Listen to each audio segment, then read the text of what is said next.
Purple Daily is daily Vikings entertainment. We just want the Vikings to win a Super Bowl before we die. I will ride with this group. Seriously, man.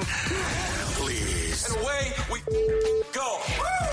Yeah, welcome to Purple Daily, a glorious night practice edition of Judd's Camp Notes. Judd's Camp Notes. The yearly night practice.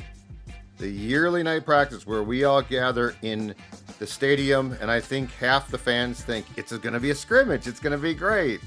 And it's actually less intense than the majority of the full padded practices that are held up on the grass. So I feel like, okay, maybe I'm just being nostalgic, but back in the Mankato days years ago, it was a little bit more like a scrimmage oftentimes, right? They were kind of going for it for like 2 hours and cracking pads.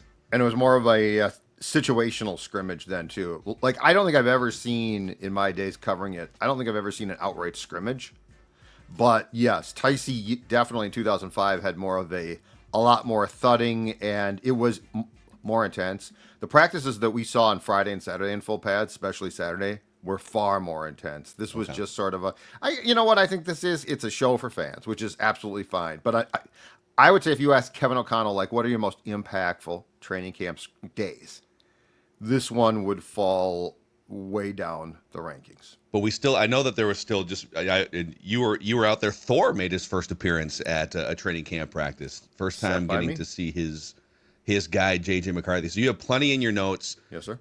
Let's start off by shouting out MSP Plumbing, Heating, and Air Conditioning here, powering this edition of Purple Daily, Judd. Sounds like a great call. And MSP, I can tell you right now, highly recommended. By who, you say, Sports Dad? Who is highly recommending them? I'm going to tell you right now, it's everybody me. Who's anybody. Exactly right. It's me. They have been into my house not once but twice to help me out, and every time fast, courteous, friendly, absolutely outstanding. And not only are they great at helping you with your plumbing, heating, and cooling needs, but they are also great in the community. They're going to be back at Woodbury Days, August 22nd through the 24th, and they bring the fun. Find them at their booth all weekend long. That's Friday through Sunday.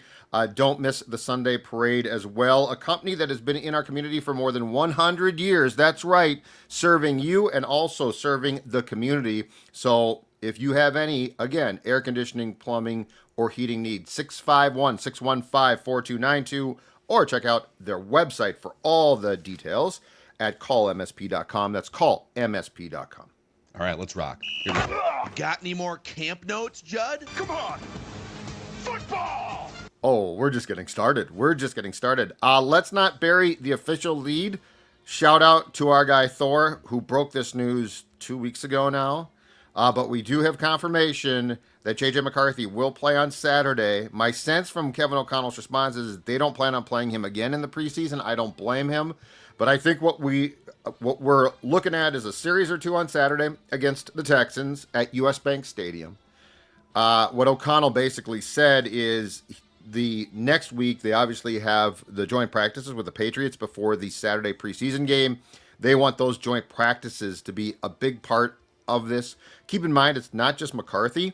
It is, if you're going to play McCarthy, you got to play as many of the healthy, and we'll get to that because guys are dinged up now, as many of the healthy starters as possible. Well, there's some of those guys who are a little bit long in the tooth, and like, you know, God forbid Will Fries or something. Now, I don't think he'll play. But, you know, if somebody gets hurt beyond McCarthy, that ain't good too. So I think what we see is McCarthy in the first quarter for a series or two on Saturday. We see him get some really good work in the joint practices, and then JJ McCarthy probably does not play in the second game against the Patriots or in the preseason finale against the Titans. Yeah, credit to Thor for breaking this news, and credit to the Sports Dad for asking the pressing, difficult questions to Kevin O'Connell at that press conference yesterday. Gotta be asked. It's funny because he said, so Thor was right. Thor had sent out the news that the JJ plan is the Saturday first preseason game, the 2 joint practice days, and then probably nothing in the second, third games. But Kevin kind of played coy with you when you asked about the plan. He said, well, I haven't really talked to JJ about it yet, but we do plan. It's like, well, I don't know. How would Thor have heard about the plan if you haven't talked to someone about it? But I get it. Like, he probably hasn't laid it all. They are, to steal a phrase from him, so day by day at practice Yep. that he probably hadn't announced it to the team yet. So, and again, not to jump ahead of Judd's camp notes, Jefferson's not going to play. Yep. Hawkinson probably not going to play. Nope. He's not. Gonna play. Darisaw unlikely to play. Not going to play. Fries. I think Fries does not play as well. So Ryan Kelly was out last night too, wasn't he? Elbow issue. Yeah. And we're going to get to that. That's one we're going to get to, the center position as a whole.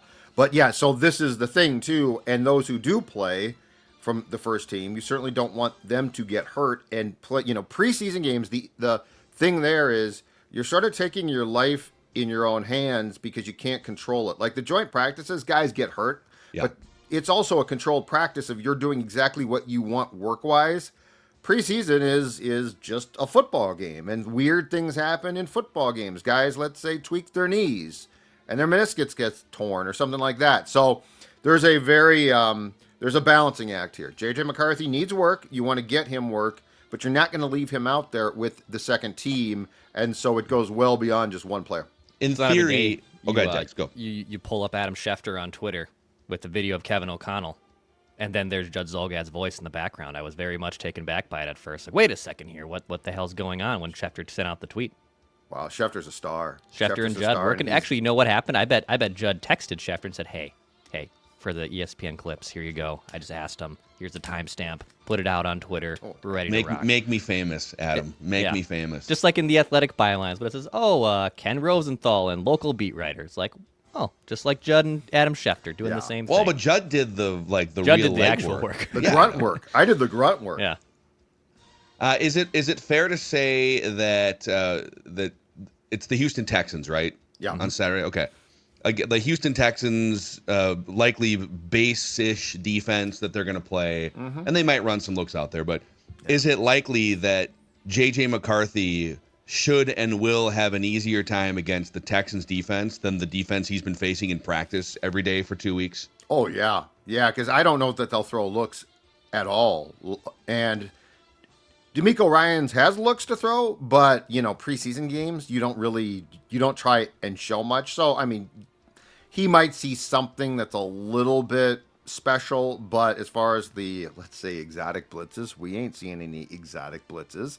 So, yes, JJ McCarthy should definitely look better, I think, on Saturday. And in fairness to him, last Saturday he did look pretty good. So, like, there has been progressions made, but I think you're exactly right. And the guy I think might have a really nice game because, again, his combination, his work with McCarthy's been really good. Lucky Jackson, just a steady veteran, man. 28 years old, played in every professional football league in the world. Yep, he's been everywhere. He's played for like $200 a game, I guess, in like an arena league game. But anyway, the answer to your question is yes. JJ McCarthy, much like he probably did against the Raiders, is going to get looks that he knows and are probably pretty vanilla. So I would put him on a successful first drive. If you go back to the Raiders game last year, in fact, when Darnold played the long first drive, I believe that concluded with a touchdown. So I would not be shocked at all if he looks really sharp. Yeah. So, all right, can we get into how he looked last night? Yes, we can. I would call this a very up and down practice. Now, I'm going to be fair here. The stadium practice is always a little bit difficult to judge because it's not totally performative. They do a lot of stuff, but it's also sort of a weird. You're in front of the fans, which is normal, but it's just not. It doesn't feel as fluid to me as a normal weekday practice. But anyway, so Jeremiah Searles, I apologize already. Look forward to talking to you tomorrow. JJ McCarthy, 6 for 11 in team drills, 7 of 8 in 7-on-7. But I sent you guys this note last night. I want to get into a talker here, okay? So off of Judd's camp notes, there was a period where it was clear that I don't know if the quarterbacks were told to do this or what, but every quarterback, at least once or twice in a period or two, pulled the ball down and ran. Mm-hmm. So, and it was too choreographed not to be something that was baked in of, okay, let's, take this as you should run. JJ McCarthy did. And I want to talk about how he looked. The knee looked really good. And to me, this is a really good jumping off point for something that's a little more difficult to talk about in training camp practices, but it's the run game as a whole. And first of all, McCarthy's mobility looked pretty impressive. Like he's an athlete. He's not in the pocket and then he can sort of shuffle around. He can pull the ball down. Now this does sort of go to what's your appetite to see him hit. But keep in mind, a lot of young quarterbacks who eventually turn out to be very, very good, Aaron Rodgers, start off with, hey, if I have to, I will run. Like I will get first downs, I will get 7 yards. JJ McCarthy looked really good there. And then I'll come back to this. In charting these plays, the amount of carries that Aaron Jones and Jordan Mason are getting, it's really intriguing here. And while it's difficult to talk about because there's not a lot of tackling, it's not a live scrimmage and that, I do think that we need to be open to the fact that O'Connell, who ran the ball more in 24 than he did in 23, though, is serious with the interior of the offensive line improved and Mason now a threat and McCarthy a threat as a runner, that we are talking about a run game that's going to be far more of something that is used as a weapon. And if you think about it, Phil, you've been saying that the defense is going to be a huge key to the success of the Vikings. Well, what better thing to marry than your defense with your run game keeps your defense off? Because the one thing is you can't have your defense look this good and be like, okay, guys, 3 and out, sorry, go back on. Your heart rate's still Let's talk about the marriage of the potential run game and forego the pass game for a second with how this Vikings team is going to operate in totality in 2025. I mean, it's almost like they're trying to insulate JJ McCarthy a little bit like Michigan did. Not because of his limitations necessarily, but because you do have a great defense and he is young and inexperienced.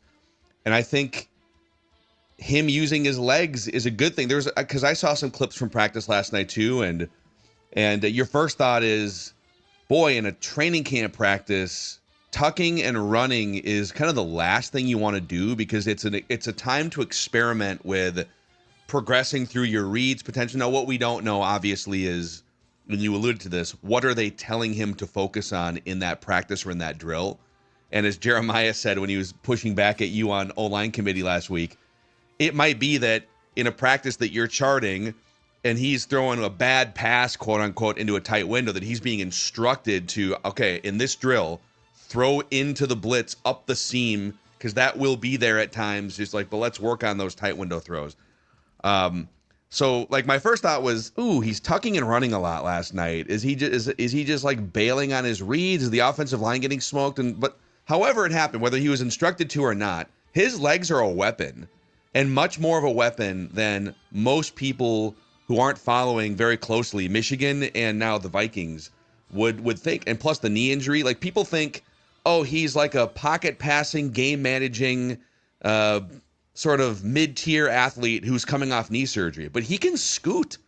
I mean, he was like turning the corner on linebackers and defensive backs last night in a night practice. So yeah, I don't think he's going to run for Jaden Daniels or Lamar Jackson yardage, but in the red zone, if you're looking throughout the course of 4 months to score 5 to 10 extra touchdowns in the red zone than you did last year, could he get 3 or 4 with his legs that Sam Darnold or Kirk Cousins couldn't in the previous iterations of this offense? Or just first downs. Well, yeah. Like that's what I see. What I see is when in doubt, if you're close to get the first down, and O'Connell addressed this last night, and it's an interesting factor here, and it's part of my theory about how training camp is being conducted. And I will say it's very segmented, right? The first 4 days or so is called the ramp up. It's the ramp up. You sort of get your feet in underneath you get some passing attempts, and then you get to sort of the meat and potatoes, which is what we're in now. We're sort of going to exit that because it's a game week. But one of the things O'Connell brought up, and this is where Searle's point's a good point, but his point also is it misses the point of where I think that there's different places you take a quarterback, right? Like if you've got Kirk Cousins and he's a veteran, you're trying to sort of perfect things of like what you want, but he's a veteran. O'Connell talked about, I think there's some of these drills where he has more often than not turned McCarthy loose so he can see what McCarthy does and then see if McCarthy knows if he did the right or wrong thing and the correction can be installed. I'll give you an example. There was one that O'Connell talked about last night, a practice, I think it was on Saturday, where McCarthy goes back to pass and they drop, there's, I think, 3 rushers or so, okay? So they drop everybody else. So McCarthy sees this and he takes off out of the back of the pocket and Grenard chases him down fairly quickly. And O'Connell talked about, he said, I went up to McCarthy to say, do you know what you did there? McCarthy's like, yeah, I should have gone straight ahead. I shouldn't have taken off out of the back of the pocket because I allowed myself then to be caught. But so there's all of these situations that O'Connell, I think, is putting McCarthy in, not to fail, but to see what he does so they can correct them now. So I don't know that he's purposely having McCarthy do a lot of things where it's difficult. I think he's just saying, I want to see what you do, because that allows me then and us to talk about it. It's pretty smart, actually. Yeah. Another anecdote off that, and you can provide more context than I can. I've been to like 4 practices. You've been to all of them.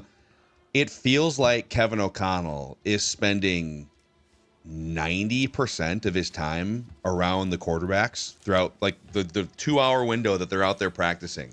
He might drift a little bit over, like individual drills, he'll kind of roam around a little bit sometimes. But even then, is that observation correct that Kevin O'Connell is spending like 90% of his time around McCarthy and the quarterbacks? It feels like it. It feels like it. And if it's not KO, Josh McCown's right there. Well, McCown's like in the huddle for every play, and because I think they all have the little earpiece in. Right? But I mean, this is a high level. I don't think you see this at a lot of places. Like this is, and it's probably a year or two, and then if McCarthy progresses as expected, it probably gets a little bit less and less.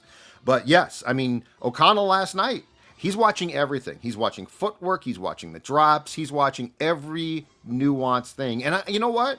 I talked to Thor about this. I think, and we both agreed, O'Connell wasn't this good, right?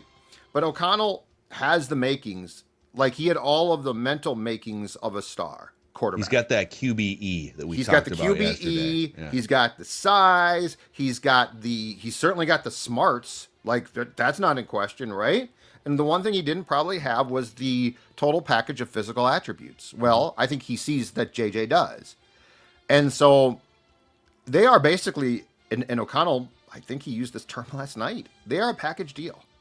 Like they are a package deal. This is not O'Connell said that they're a package deal? Yes. He's tied to him, and he knows that, and that's fine. That's actually great. But, Kevin O'Connell and Kirk Cousins were not a package deal. Kevin O'Connell and Sam Darnold, who he helped a ton, were not a package. He was not married to Sam. This is his sink or swim guy in his mind, I think. Yeah. What's funny about that is, like, based on his track record as an assistant and as a head coach working with quarterbacks, if McCarthy doesn't work out, this is how the NFL media, fans, the machine works. That, then his job should be in jeopardy if McCarthy fails. Like, okay, well, you could be the best quarterback whisperer in the world. It doesn't mean you're going to be perfect working with every single quarterback that you've ever worked with. So I like that he's playing it that way in his mind. Yep. But I personally don't think that, boy, if McCarthy after 2 years is just not quite a franchise quarterback or doesn't project to be, and that means they should start over and find a new head coach. Like, no. I don't believe the stakes should be that high, personally. No, but I tell you what, if McCarthy craps out, it will be on O'Connell's very high list of biggest self-disappointments. Like, that's very clear. He takes this personally. I mean, he takes the fact his career didn't work, right or wrong, personally. Like, he's driven by this stuff.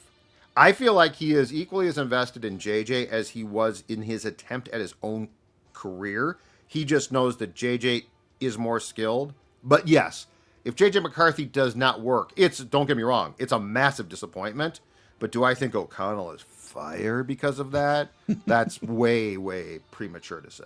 Yeah. We've detailed before his time with the Rams and his 3 years as head coach that his lack of commitment to running the football has obviously been a thing. The Vikings were 14th last year in rushing attempts, but before that, 28th with the Rams when they won the Super Bowl, 23rd.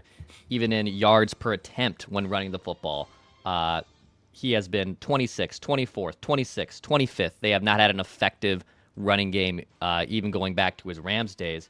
But even when you bring in the quarterbacks, forget the actual running attack and running backs that he has had in the past, and even right now, Jordan Mason, Aaron Jones, his primary quarterbacks have been Kirk Cousins, Sam Darnold, who can scoot a little bit, definitely a little more athletic than you think. Sneaky athletic, yeah. Matt Stafford, who ain't going to move much, I'm not going to scramble around for yards. He can move around the pocket very well. And in 2019, it was Case and the late Dwayne Haskins. So it's probably safe to assume McCarthy's legs are probably some of the best legs that he can use in open space that he's ever had as his starting quarterback in his, 6 years as an OC and a head coach. And how do you sort of manage that as a coach and as a quarterback that, hey, this is a weapon that we could use, but the best weapon, this was the thing with Christian Ponder, because he was super athletic too, not to like put McCarthy and Ponder in the same sentence. Hopefully they never officially will be. But like when Ponder would run, you think, oh, this guy actually like pretty fast and can scoot around and, rush for 20 yards. But it was often at the expense of not sticking in there, going through his reads, using his movement to stay in the pocket or behind the line of scrimmage. So like generally you'd like to see a quarterback who's athletic use that athletic ability to stay behind the line of scrimmage and find somebody 23 yards down the field for a big chunk play. We'll see how that evolves. Yeah, the example that I would go back to, like the best case, is Aaron Rodgers 2008, because he was athletic, mobile.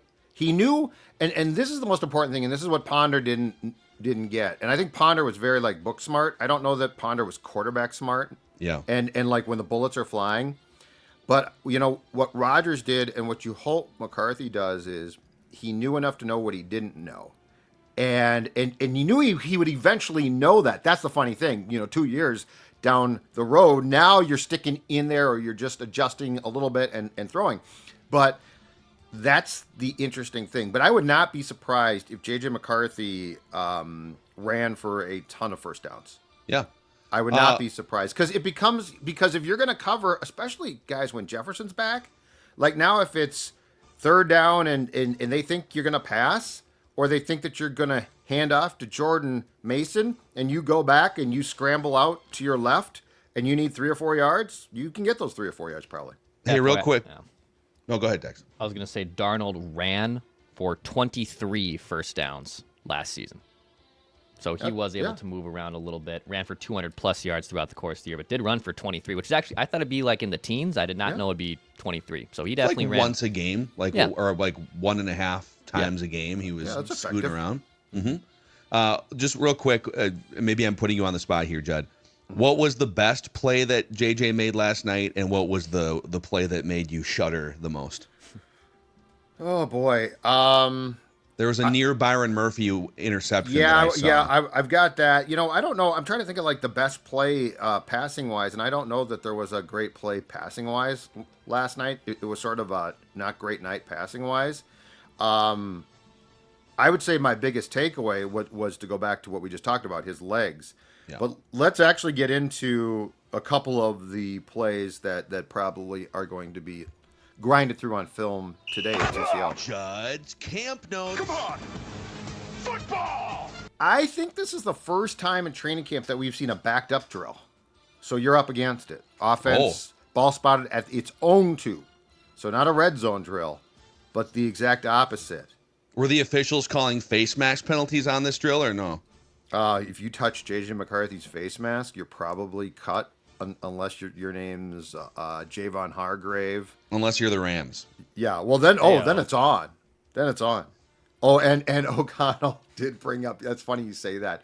O'Connell, again, despite the fact it's been, 2+ years now, O'Connell was asked a question about the defense, or defenses in general, And he said, unless teams are allowed to have 12 men on the field, like Buffalo did against us, it's not possible to apply that much pressure or something like that. But he still has not forgotten, despite the fact the Vikings came back to win the game. He is still very much thinking about the fact that the Bills were allowed on a play to have 12 defenders on the field and didn't get called for penalty. Love the pettiness. Love the pettiness. He's very good at that. So the ball spotted at the offense's 2. On second down, so it was a run play, then second down from the 4, so that they had been given a couple of yards. McCarthy sails a pass, and it was sailed for Jalen Naylor, and this is the one that you're talking about, where Byron Murphy nearly had the ball. And then it gets more disturbing, arguably, and this isn't necessarily McCarthy. The next 2 plays, both called false starts. So, like, if you're backed up, you obviously can't go a lot more back from that, but you got to get the play off. And then that drive came to its conclusion with an incomplete pass on a pass that was intended for Josh Oliver. But in short, this gets us a little bit into one, not good to have a ball sail from there, obviously. That's a no-brainer. But the other thing is, with Ryan Kelly out with an elbow problem, Michael Juergens, the first team center, and this is a good time to suggest that among the areas that we might want to watch for the Vikings, be very acutely aware of what's on the wire or a potential trade as training camp comes to its conclusion. Center might be one, because Ryan Kelly's 32. He had injuries that cost him 7 games a year ago. So he's not young. I think he'll be good when he plays, but I think he's going to play 17 games, you might be smoking something. So, and Michael Juergens, 7th round pick in 2024. They have been trying different guys with the second team at center in the past couple of practices, and I don't know if that's because they were concerned about Kelly, and we're seeing if Juergens just played with the first team, who could play with the second team, or exactly what the incentive was there. But I don't know that I want to go into the season with Michael Juergens as my potential first-team center if and when it's probably inevitable Ryan Kelly misses time.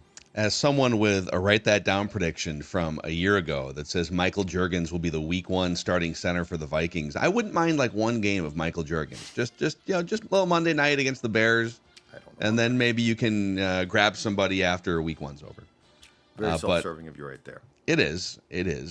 But, I mean, the fact that they must trust him to some extent to put him, or did they just, like, not plan accordingly? Because he's been the backup center the entire offseason. It's not like there's somebody else that got hurt behind their already often hurt starting center. So it's weird. In Friday's practices, before Kelly, before he started to sit out, I think he started to sit out on Saturday, like halfway through practice. But they were trying different guys then as the backup center, and it was a gong show. Like, we had fumbled snaps, we had that's a hard job. Like, that's a really hard job. There's a lot of responsibility there, and then there's trying to get the football to the quarterback without screwing up, and it was bad. And I don't know if that's because they were preparing for, okay, what if Juergens is the first team center, if they hadn't been totally satisfied with what Juergens was doing as the second team guy. I didn't ask about that. I should have. But at the end of the day, I think you're looking at a situation where you might want to, like, when we talk about where do you want to upgrade depth, I think center might be a smart one to get a guy that's actually, and I'm not saying it's a great one, doesn't need to be a Pro Bowl guy, but it needs to be somebody who has done the job before and understands all of that stuff. That's probably a trade. Probably a trade. Like, I don't know that there would be a scenario. You're right. Unless there's like a cap casualty. It's, somebody has a young center that they drafted and there's a veteran just casualty.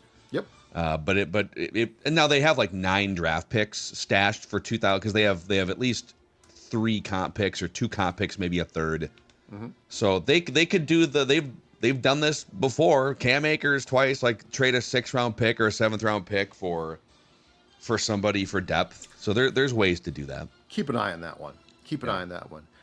All right, back to McCarthy for one last thing. The red zone drills. 2 of 3, not bad, but for at least the second time in camp, one of them ends with him taking a sack. Now, he can't be hit, But this is where the decisiveness, I think, in the red zone, you just don't want to take sacks. Like, you can throw the ball away. It doesn't have to be a complete pass. That's fine. But at the end of the day, you don't have a lot of time. I think this was from around the 15. So it wasn't like they were backed up against it. But still, if you're going to kick a field goal, you don't want to A, take yourself out of field goal range, or B, back yourself up. So that's one place where probably the decisiveness has to become a little bit more of a thing. And that also might be a place where McCarthy takes off. But the red zone is, you just don't like to see your quarterback being sacked there. Yeah. Okay, before we progress through some more Judd's camp notes Football. here, as you're going through your progressions for the TV that you could purchase for living room, bedroom, whatever it is, the number one TV in that progression should be Roku TV. Back for another season here on Purple Daily. Also, think about, like, for you youngsters out there who are going back to school, going back to college, you young Purple Daily consumers, you could fill out that apartment, that room, the dorm, whatever it is, with a glorious Roku TV. Invite your friends over, gather around and watch Judd's camp notes on the Roku TV. The streaming stick, which allows you to have options for your entertainment platforms.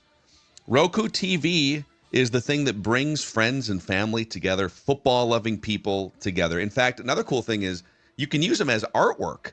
Like, this is a 43-inch Roku TV back here with the glorious Score North artwork. But you could, we've done that in the Mackey household. You can pull up like images, or they've got sort of built-in art as well too if you want to try to look classy. But go to Roku.com to learn more about these amazing TVs. We appreciate them powering Purple Daily here. The Meadows at Mystic, it is right in the heart of summer golf season here, Dex. Yes, it is. Yes, it is. So if you're looking for a tee time, go to golfthemeadows.com to check out that tee sheet. Especially, we're a month away from the regular season opener. I know they're in Chicago, but if you're making plans to come up for a Vikings regular season home game, heck, week 2 is against the Falcons. It's the night game. You can play 18. You can tee off at 10 o'clock, even noon on Sunday, and still have plenty of time to get to the Vikings game. So if you're planning to do that, go to golfthemeadows.com. Send us a selfie. Enjoy a cold one on that great patio they have, too. Go to golfthemeadows.com to book that tee time. Yes, Saturday against the Texans. Saturday, 3 p.m. You could golf in the morning, also then do the purple, and then go to Butcher and the Boar for a little post-game celebration. Oh, we're covering all of the bases. Just make a day of it, yeah. All of the bases. The Butcher and the Boar in the North Loop. And when I go downtown for a Vikings game, I look around, and do you know what I see? Downtown is alive. Into the North Loop, fans are having a good time all over. And I'm going to tell you the place to have a great time. The Butcher and the Boar, their patio, absolutely outstanding. It's huge. It's a great place to have a drink. It's also a great place to enjoy the Butcher and the Boar's Southern-style hospitality, which is absolutely fantastic. On the patio, no reservations necessary. That's right. You can walk right in, sit right down, and have a great time. There is still plenty of summer left. There's plenty of time to enjoy outdoor dining or having a cocktail. Butcher and the Boar, North Loop is the best place to do it. Judd's Camp Notes. A random Viking of the week coming your way here shortly as well. But let's dig through a few more Judd's Camp Notes first. Absolutely. Let's go to the kicking, because I put you guys on high alert yesterday. Will Reichert was struggling. Yeah. Had not. You were like demanding that they bring in some competition. Yep. What's Kai Forbath doing right now? Yep. Let's make some Is phone Greg calls. Joseph signed with his 72nd team yet, or is he still out there? He's just bouncing is Ryan Longwell stretched out and limbered up? Let's get someone in here. Okay, so what I saw last night is a guy who can really kick on turf. The grass I'm not so sure about yet, but on the turf, Will Reichert looked great. 6 for 6. Made field goals from 30, 33, 45, 46, 49, and 51 yards on the turf. Looked the swing, the club, the golf club, nice and easy swing. Didn't look like he was trying to kill the ball. He is now 19 of 24 in camp. But this was, I believe, his first perfect period, and this is now, 3 or 4 times he's kicked at the end of practices. So an encouraging sign. Will Reichert looked very good, and now 19-24 after going 6 for 6 in the night practice. Let the foot do the work, just like let the club do the work. That's always that's a good one when golfing. Let the club do the work. You don't have to go up there and try to smoke the ball. Now, sometimes that doesn't work for me either when I golf. But in this analogy and for normal golfers and for normal kickers, it does work. Let the foot do the work, Will. There's no point to try to murder that ball. Longwell always told Phil and I on the old radio show, your leg is a golf club. Your leg is a golf club. You just got to get the swing right, and if you try to do too much, you're going to do something wrong. He just said, always kick the ball like it's a golf club. And for him, it was super applicable because he was also an outstanding golfer. But yeah, you're right. Yeah, he should And maybe Will should wear like a club head cover on his foot just to keep that foot cozy until he needs Instead to of a jersey, he should wear like golf, like red, tiger red on Sundays. the red polo. The red polo over his shoulder pads. Jersey. You know, do kickers really need shoulder pads? I mean, they Well, shouldn't be tackling the problem anyway. is if the kick gets blocked or if it's a kick I fall return, down. then they're kind of the last line of defense. You know what you do? You fall down. But sometimes people are seeking you out because it's fun to blow up the kicker. That's why you fall down. within the context of the play. I've always said, and I would say this to, and he won't because he's competitive, JJ McCarthy, if you throw a pick, fall down. I mean, I'd rather have a pick there's six ways. than a No, tackle. there's ways. If you just kind of throw your shoulder, I wouldn't risk my arms or my hands. Yeah. certainly, or my But head. you're forgetting, but you just said the problem. There are guys that think it's fun on a pick, they'll look for the quarterback.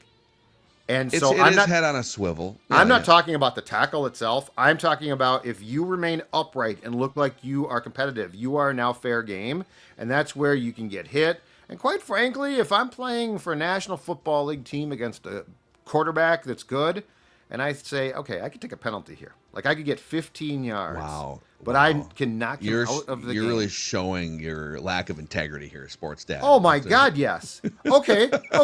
If it is JJ McCarthy, who let's say is playing well, and I can knock him out of the game, and his replacement is Sam Howell, and that cost me 15 yards. Do you think my coach is going to be like, "What were you doing taking a 15-yard Where penalty?" where does the down. integrity of sports dad draw the line on that 15-yard penalty? Are you hunting knees?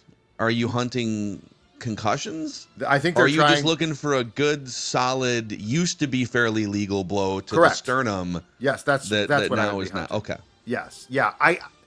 My integrity is you never hunt knees. That's a bunch of crap. So That's you terrible. do okay. So you do draw the line. But I'm also not. You'll give a guy a concave chest, but you won't give him a concussion. I'm not questioning my integrity. It's my lack of faith in humanity that leads me to know what people are capable of. And if you just fall to the ground, then they're not capable of blowing you up. I feel like Judd's camp notes is off the rails right now with lack of integrity, hypothetical You know what? kicking situation. All I'm telling you right now is I see the worst in people, and that would be a problem. All right, should we get to injuries? I feel like there's some to go through here that are pertinent to talk about. Now, O'Connell did not give great details, but I do have some. So, safety Josh Metellus sat out last night because he continues to have some issues with his foot or ankle. So, long story short, the Vikings don't have to offer up an injury report at this point, so Yeah. they don't have to tell you chapter and verse or list it. But, until week 1, right? Like until they week don't- 1, correct. But Metellus, who was during his what we thought had become a hold-in, bothered by a foot or ankle problem, is still having some issues. So he didn't play now, or he didn't practice. Now there is a case to be made too that O'Connell certainly gives a lot of veteran days. I mean, Harrison Smith's been off for a ton of practice, which is absolutely fine. But so, like, should there be concern on Metellus? I don't think so, but it definitely is worth keeping an eye on. Ryan Kelly, I believe O'Connell said it's an elbow that he banged up on Saturday during practice, sat out the second portion or the end of practice, didn't practice last night. We talked about that. To me, that's just a concern more based on not the fact that he's going to try to not play. He's going to play. But if he gets hurt, what do you do next? TJ Hawkinson's a concern. So O'Connell was really vague on this. I don't know if you guys saw this, but he was asked, so because it looked like a groin, and O'Connell said, "I saw some tweet or I saw some information from you doctors out there about what that was," and then he said something along the lines of, "It could be what a leg and a back." Like he threw out a bunch of different terms. Who knows? But that's the one that concerns me the most right now because it did look like a groin and obviously that's one a lot like with the Jefferson thing. You're not going to screw with this. Like you want him healthy, especially with the lack of depth. They just signed a tight end. They did Yesterday. And it's not, I don't think Gavin Bartholomew is coming back. I think his season might be done. I haven't seen him. He's got a back problem. So that's one worth monitoring on the basis of one, you want Hawkinson healthy, but two, you also just flat out don't have a lot of comfortable depth there yet. Yeah, they're concerned enough about the Hawkinson injury and or the lack of depth that they did sign 10-year NFL veteran Nick Vannett, who was a third-round pick out of Ohio State in 2016, and he's now been with. Well, he's played regular season snaps with 7 NFL teams in 10 years. The Seahawks, the Saints, the Titans, Broncos, Steelers, Chargers, Giants. And I don't have in front of me how many offseason other teams. He's literally been with a third of the NFL. So, like, they felt concerned enough to bring in a veteran body to at least get some snaps and fill out the depth here. And I don't know, maybe make the 53. Like right now, let's say Hawkinson, and we don't know because they don't provide information for at least like 3 weeks from now. Correct. If his week 1 is in jeopardy with like a groin strain or something, then like Nick Vannett could make the team to start week 1. They're kind of on the edge of, you don't know who the third tight end is right now because it's a bunch of undrafted rookie free agents battling it out. So interesting situation to watch for sure. Yeah, I think if right now, if I had to guess, the tight ends who will make the team are Hawkinson, Oliver, Urasek, the Georgia kid who played at Stanford as well. I think those 3 are locks. Vannett would have to come in. He feels like sort of a camp guy as well. But, I mean, yeah, if Hawkinson's banged up to the point of he gets held out for a period of time here, yes, that's a definite possibility. Tight end's another one where depth is definitely become a concern. Vannett, by the way, started 10 games for the Titans last year. He started 10 games for the Titans. He caught 17 passes for $135, 3 touchdowns. And before that, he started 5 games for the Chargers in 2023. So, I mean, an NFL team trusted him to start almost the entire year last year. So if you needed to, like, he could make your 53 and probably know what he's doing. Absolutely. All right, last thing. Last Judd's camp notes for today. I don't get the sounder. Oh, okay. I mean, yeah, I'm just trying to. And people are saying they love the sounder. We're not getting rid of the sounder. I'm seeing a ton of one person complained. I'm seeing a ton of comments. More sounder. Purple Daily presents Judd's Camp Notes. Here's your host, Judd Zolgad. Hey, everybody. Wrong question. Actually, I like the Sounders. I don't know why people didn't tell me I didn't like the Sounders.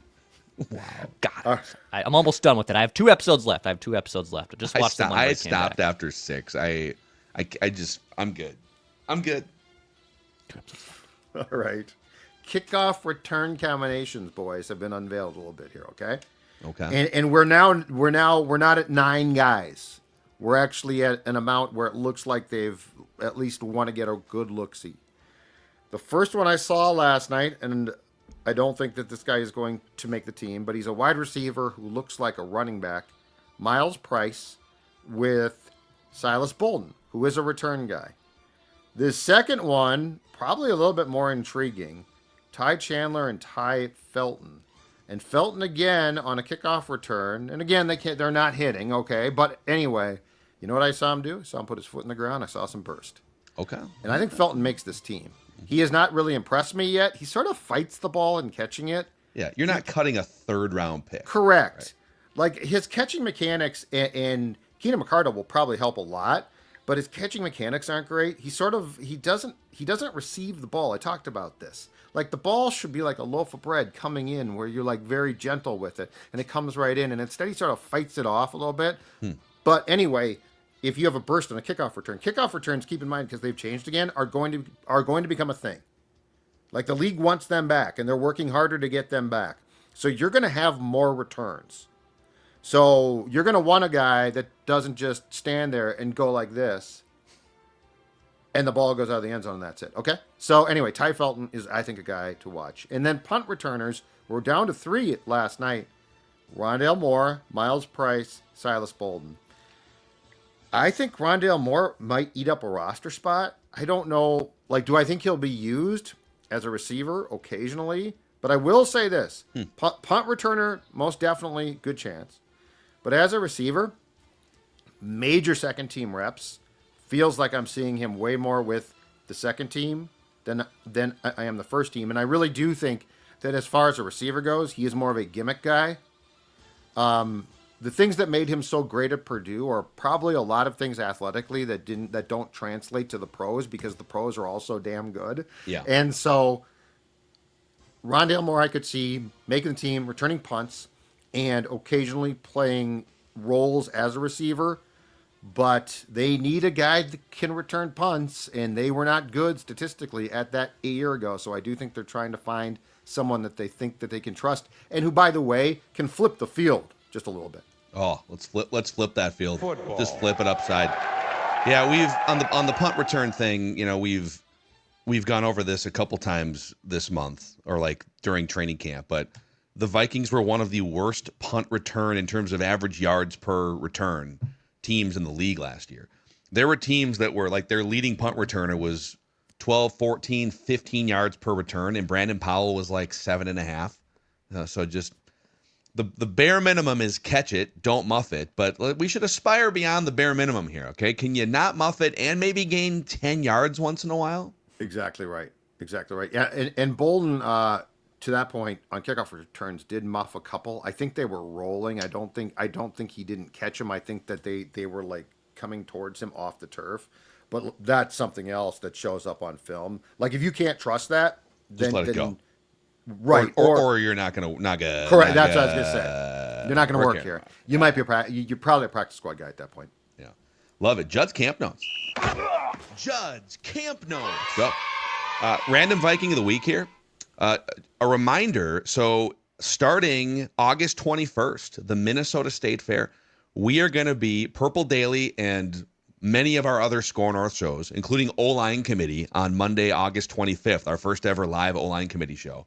But Score North / Purple Daily, we are going to be at the Minnesota State Fair every weekday of the fair, August 21st, that Thursday, August 22nd, and then the Monday through Friday the following week from noon to 3, sometimes noon to 4.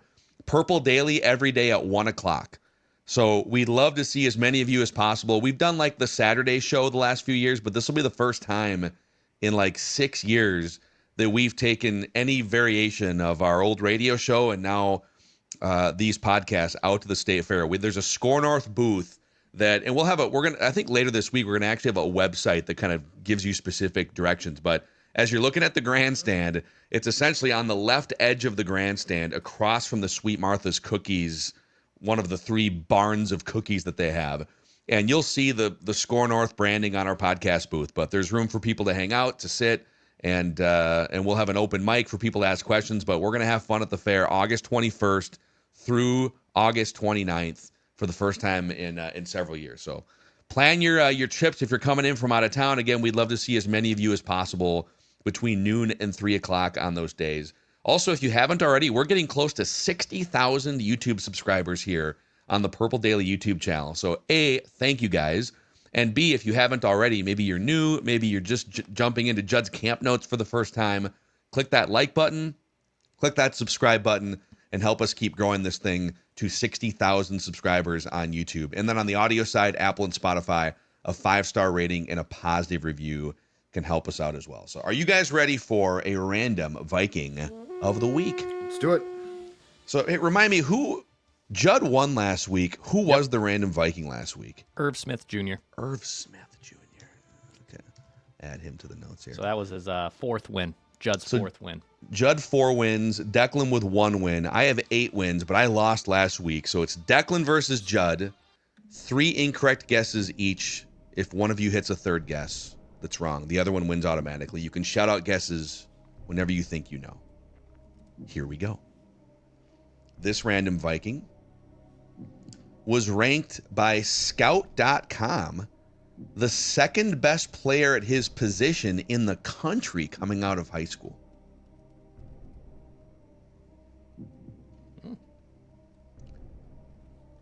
He was a track and field star in high school as well. Specifically, the shorter, like the individual and relay versions of the 100 and 200. All right. So hopefully that narrows it down a little bit for you guys. I think it does. It's probably not Jerry Ball, Judd. No. Is the clue there. No, it's Probably not clearly Lynn Balls Pat Williams. Joseph. Pat Williams Pat is probably Williams. off the board here. Hot garbage. These clues are hot garbage. Pat used to say. He scored 23 touchdowns. Like, scored 23 touchdowns as a junior in high school. Oh.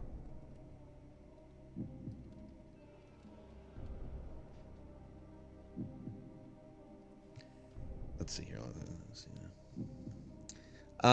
Let's see. Let's go with this one.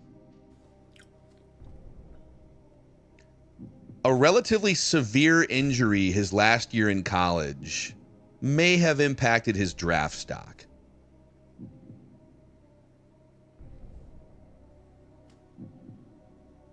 He was drafted, but in retrospect, not as high as he should have been drafted. Was he a first-round pick? He was not a first-round pick. If we could redo that draft, Probably. probably should have been a first-round pick because he was a 4-time Pro Bowler. And a 2-time NFL Offensive Player of the Week.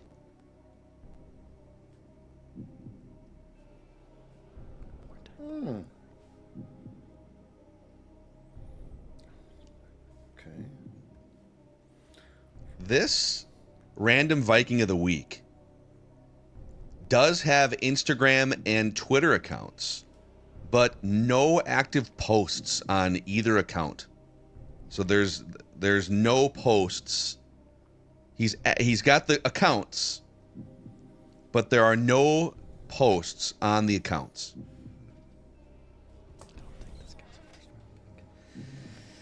Hey. Are we going to get the round he was drafted in eventually? Probably. Maybe. Okay. We'll see. Yep. All right. See. Keep A going. little demanding. Yep. He was once a first-team All-Pro. NFL first-team All-Pro. One time. Jeez. Yep. Not with the Vikings, Oh, I will gonna add. ask. Okay. Not with the Vikings. I was about to shout a guess. In fact, he never made a Pro Bowl with the Vikings. But he made 4 of them in his career. Mm-hmm. Okay. What's interesting is, well, I'll give you this one next year. He has scored touchdowns with 3 different teams in his football life, like NFL. Scored touchdowns with 3 different teams. And he could make it 4 this season.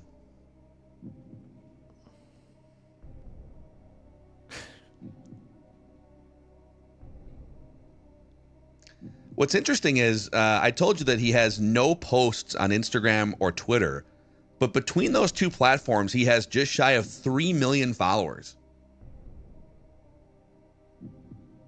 He used to have posts. They're all deleted, which makes sense. I mean, I can see it.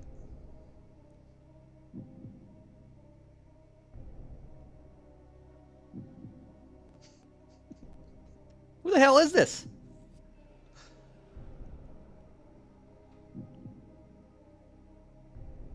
So obviously, most of his production, like the Pro Bowls, Yep. the All-Pro, came with a non-Vikings team. Yep. But many people would say he's just as well known as a Viking.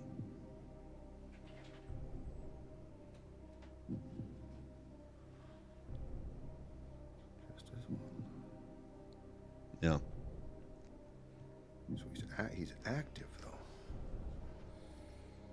Oh, boy. He once joined Mackie and Judd as a guest at the Minnesota State Fair. Stefan Diggs. Stefan Diggs is correct. Yes. I think he deleted all of his social media posts. Did he really? His cryptic, weird posts. There's rumors that him and Cardi B are on the outs. Well, yeah, because he's got, yeah, I mean, I'm not surprised by that.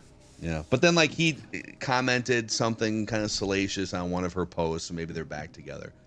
Yeah, Stefan Diggs. Okay. I once lost I think it was the quarterback cesspool challenge with you, me, and then Dave Harrigan, our old producer on the radio show. Yeah, you did.